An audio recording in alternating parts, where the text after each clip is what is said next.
What did the Bush administration know, and when did it know it? Still has not been answered. So we can go back, and as you correctly point out, we have new evidence now. We have people who have taken it upon themselves. This is what I call really the art of citizenship, because we have people who were operating within whatever their particular sphere of life was. They were doing whatever it was that they did in order to make our country strong, to keep our values true.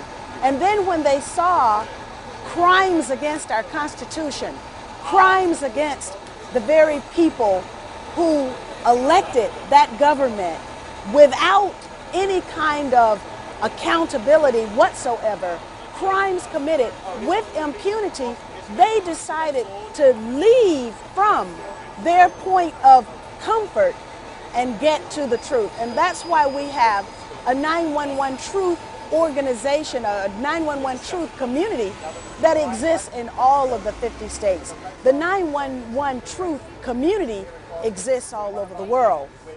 You know, that we were told after 9/11 that we had to give up our civil liberties and we had to go to war. And 10 years later, we're still at war and we still don't have our civil liberties back. 9/11 has changed everything. So if 9/11 changed everything, then full disclosure on 9/11 is the only way to change it back. And today we have two speakers who are legendary congressional U.S. Congress people who have absolutely fearlessly questioned 9/11 since the beginning. And their work in the Congress and in the U.S. Senate over the years has led the way for American people to find a way towards truth and towards justice. I am absolutely delighted to introduce to you right now 6-term U.S. Congressman from Georgia, the Honorable Cynthia Mckinney.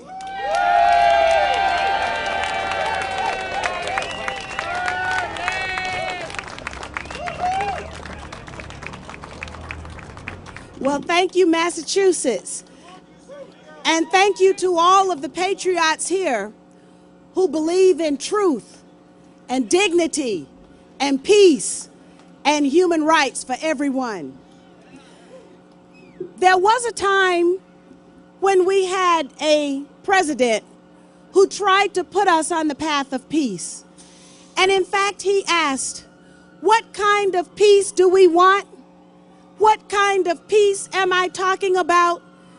Not a Pax Americana enforced on the world by U.S. weapons of war, but the kind of peace that makes life worth living. A peace for all men and women, a peace for all time. That is really what brings us here to the state of Massachusetts this morning, because some of us are sick and tired of war, and we want peace. But in order for us to arrive at that place where our country can be what it truly ought to be, where our government can truly become reflective of the values of the people of this country, as it is not now, we have to have a foundation of truth.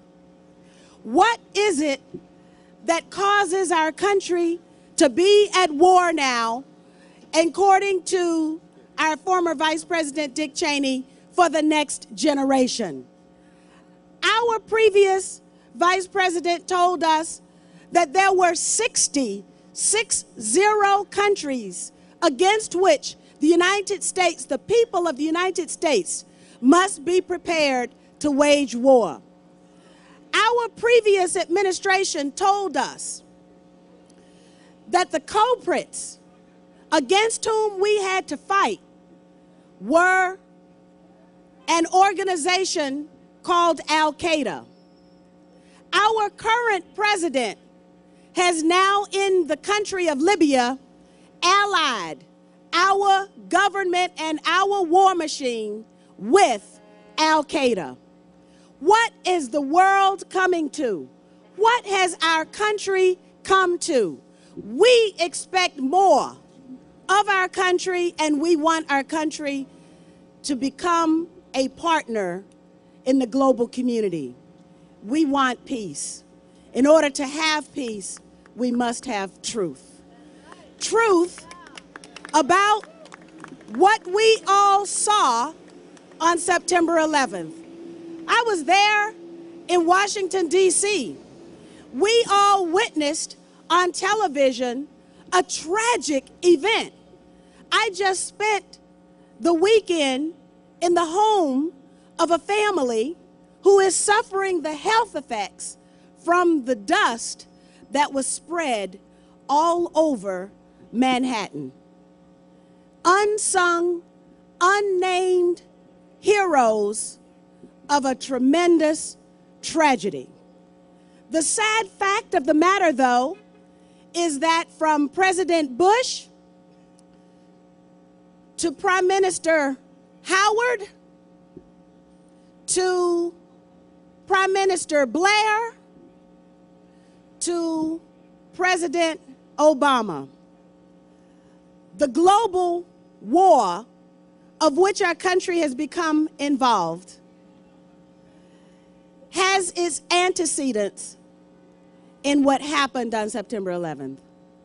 And therefore, if we truly are a community of peace, and if we truly are sick and tired of war, then we have a responsibility to provide to the global community and to the people of this country the truth about what happened on September 11th.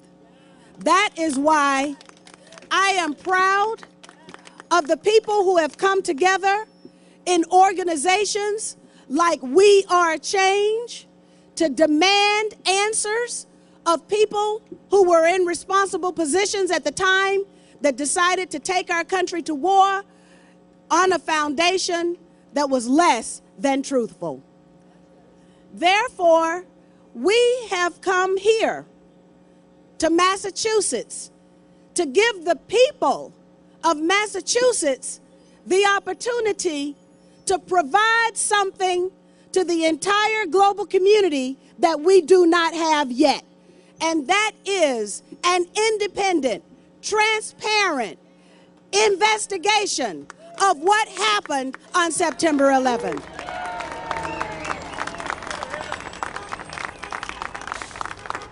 People in the United States Congress have had the opportunity to provide us this investigation, but it did not happen. And therefore, I am pleased to be here at the invitation of the truth community in Massachusetts and a former senator from Alaska who made this all possible, because he, more than anyone else of our generation, understands the importance of the people of this country knowing what our government is doing in our name. And that is Senator Mike Gravel. So I am pleased to stand here in partnership with all of you and with Senator Gravel, because at the end of our journey will be truth. We don't know where the chips will fall, but we are ready to accept and let the chips fall where they may in such a transparent and an independent investigation.